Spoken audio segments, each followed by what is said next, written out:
নমস্কার সবাইকে, শুরুশ্রী রশ্মি ব্লগে সবাইকে স্বাগত অ্যান্ড গুড মর্নিং এভরিওয়ান।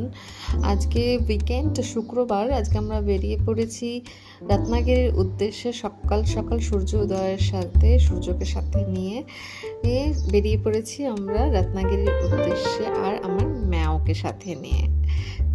রাস্তায় যেতে যেতে হঠাৎ চোখে পড়লো বুদ্ধিস্ট কেভ।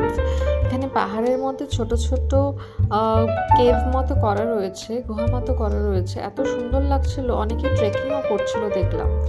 টোটাল এই ট্রিপটা আমাদের 6.5 ঘন্টার ট্রিপ ছিল, আর মনে হয়নি 6.5 ঘন্টা আমাদের এতক্ষণ যেতে সময় লেগেছে, কারণ আশেপাশের পাহাড় এত সুন্দর, আমাদের সব দৃশ্য ছিল, মানে এত সিনারিও ছিল সুন্দর, আর রাস্তাটা এত সুন্দর রাস্তা ছিল, গাড়ি চালিয়ে মনে হয় টায়ার্ড ফিল হয়নি, যে মনে হয়নি যে এতক্ষণের জার্নি করছি আমরা।